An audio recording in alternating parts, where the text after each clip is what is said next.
Olá, eu sou o aluno Ezequiel Jordão, faço parte de um grupo que irá apresentar um tema de Primeira Guerra Mundial. Somos da escola ETEPA Francisco Coimbra Lobato, que se localiza na cidade de Santarém. Os integrantes do meu grupo sou eu, Ezequiel Jordão, Thales Cauê, Israel Pires, Fabiel Leite e o Everton Jonas.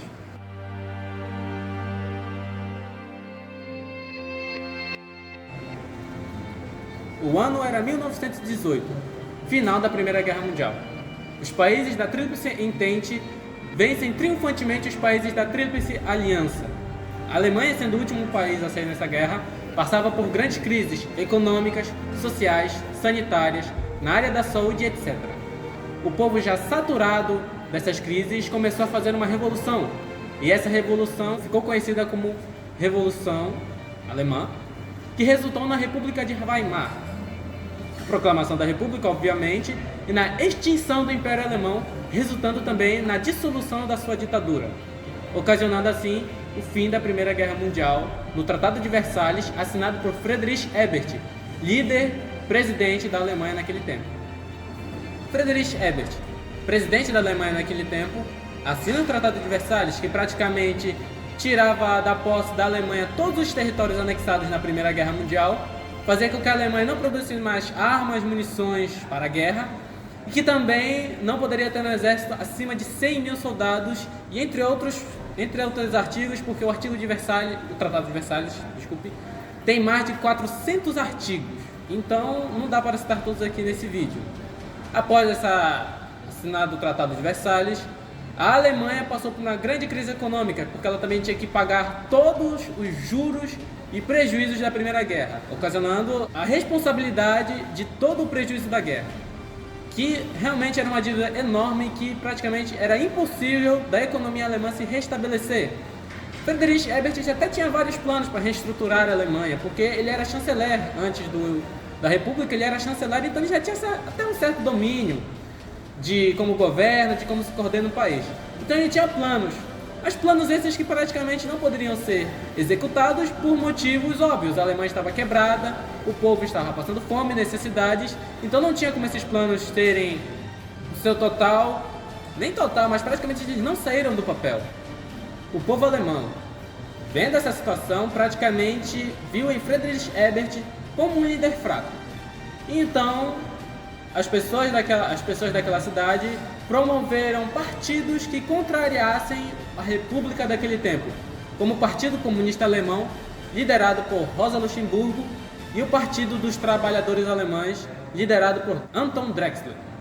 Posteriormente seria chamado de Partido Nazista, e a história nós veremos mais um pouco a seguir.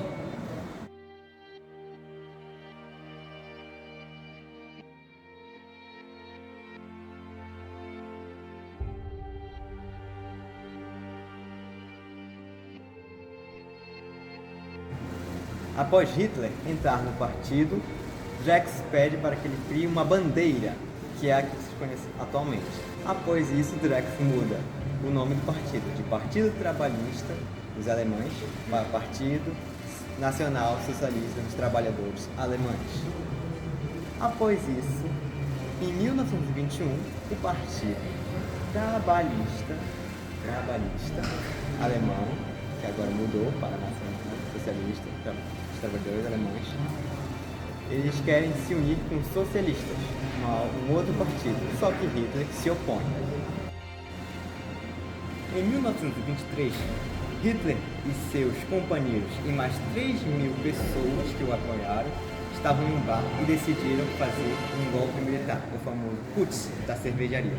Eles queriam adentrar e tomar um quartel, o que não deu certo.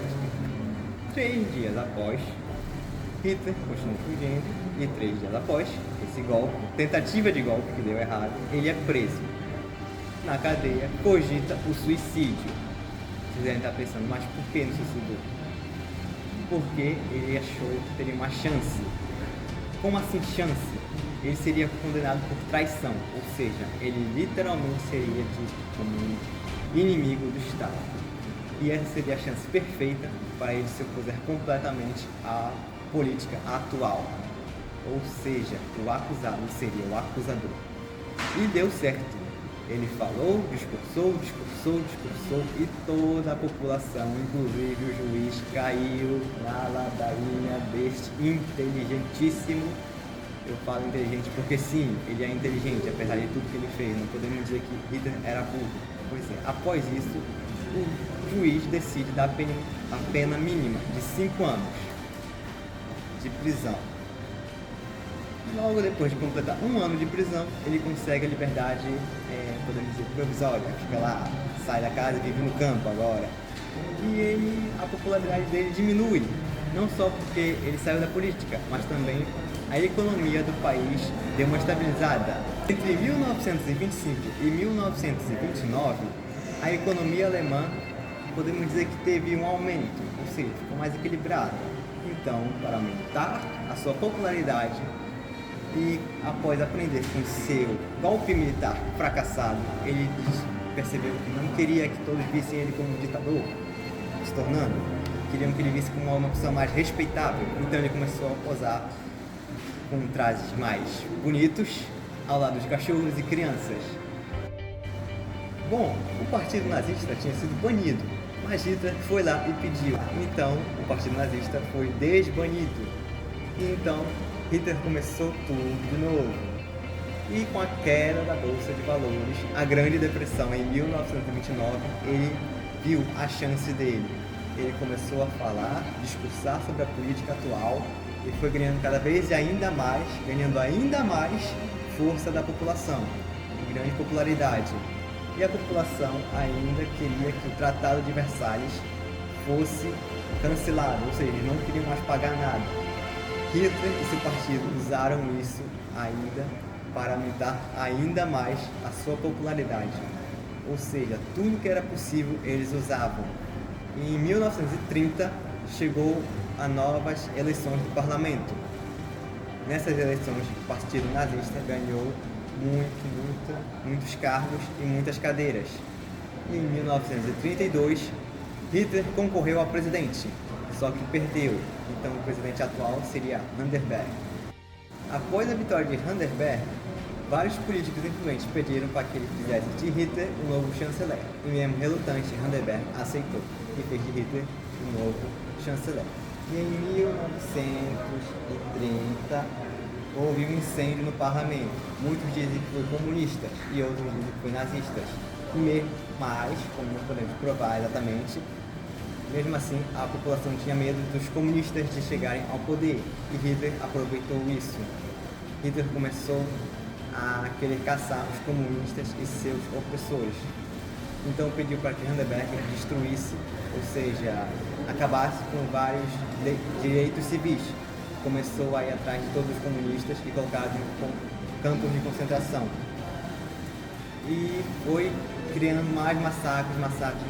E a população inteira acreditava. Isso é tudo por um bem maior. Quando Hindenburg descobriu todas as atrocidades que Hitler fazia, percebeu que não tinha mais o que fazer. E então, lá em 1930, o Hindenburg morreu. Pois é, o presidente morreu. Só que, coincidentemente, um dia antes, o parlamento tinha aprovado uma lei em que, caso o presidente morresse, todo o poder seria para um único indivíduo, o chanceler. Ou seja, Hitler agora tinha o poder absoluto e ele foi consagrado como Führer. E então começa a desgraça.